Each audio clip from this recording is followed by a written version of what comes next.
नमस्कार। 2 मिनट का उपाय जिंदगी बदल जाए। ब्रह्म मुहूर्त में कल सुबह पूजा बिल्कुल करनी मत भूलिएगा, क्योंकि हरियाली प्रदोष है और ये सावन का आखिरी प्रदोष है। और कल शाम को प्रदोष काल गोधूली बेला है ना, सूर्यास्त होने से 2 घंटे पहले आपको ये पूजा करनी चाहिए। और अगर अभी तक आपने रुद्राभिषेक नहीं किया है तो जल्द से ही कर दीजिए, करिए जरूर। God bless you, have a great day. और मैं आपको बता दूं कि कल माता पार्वती और शिव को आपको वस्त्र भेंट स्वरूप जरूर अर्पण करने चाहिए। इससे आपकी मनोकामना पूर्ण होती है, आपका मनोबल बढ़ता है। मैं ये नहीं कहती कि साड़ी धोती इतना सब कुछ लाने की जरूरत नहीं है।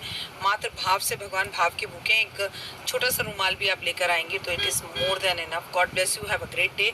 और अच्छे से कल खीर जरूर बनाइए। कल खाने में खीर पूरी ही खाइए और हो सके यथाशक्ति संभव आप अपने घर में लेमन राइस भी बनाइए और महादेव को लेमन राइस का भोग लगाइए, बहुत ही उत्तम रहेगा। और कल है बुध प्रदोष। बुध प्रदोष अपने आप में बहुत खास होता है, क्योंकि इस दिन गणपति महाराज की भी पूजा की जाती है और उन्हें मोदक का भोग लगाया जाता है। जय माता दी। अपना बहुत खास ख्याल रखिए, जिए और जीने दे, लोगों को कॉम्प्लीमेंट्स दें, लोगों का भला करें, गौ माता की सेवा करें, माता पिता की सेवा करें, देश की सेवा करें, खुद से प्यार करें, खुद के लिए पॉजिटिव सोचें। और कोई बात नहीं, अगर मन का अभी तक नहीं हो रहा तो महादेव की कृपा से जल्द हो जाएगा। सोच अच्छी रखिए। कल है सावन का प्रदोष, आखिरी प्रदोष। चंद कुछ दिन बचे हैं, सो बहुत अच्छे से कल पूजा करें।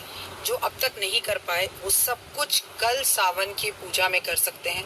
सुबह के टाइम पर भी पूजा कर सकते हैं, शाम के टाइम पर भी कर सकते हैं। अब देखिए 3-4 दिन बचे हैं। ऐसा नहीं आप सोचते होंगे कि मैं आपको बहुत सारी रेमेडी बताती हूँ। मैं तो आपसे कहती हूँ कहीं जाने की जरूरत नहीं है, घर में करें। अपना घर ही मंदिर के बराबर है।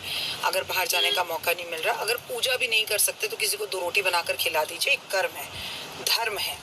आप अगर किसी भूखे का पेट भरते हैं, किसी का भला करते हैं, किसी को हिम्मत देते हैं, किसी को हौसला देते हैं, किसी को ताकत देते हैं, किसी को नौकरी लगाते हैं, किसी को भोजन देते हैं, किसी को विद्या देते हैं, किसी को पढ़ा दिया, किसी को खड़े होकर अपनी सीट दे देते हैं कि आप बैठिए, it is more than enough.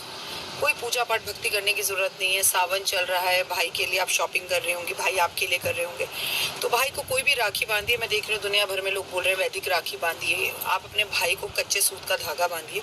सालों वर्षों से जो करते आ रहे हैं वो करिए, पर हृदय से करिए।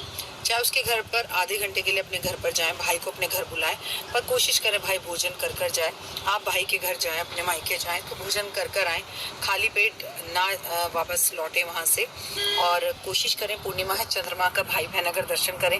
वैसे तो अच्छा होता है कि मायके जाए बहन और एक रात रुके वहाँ, और अगर भाई भी आपके घर आ रहा है तो एक दिन ज़रूर रुके।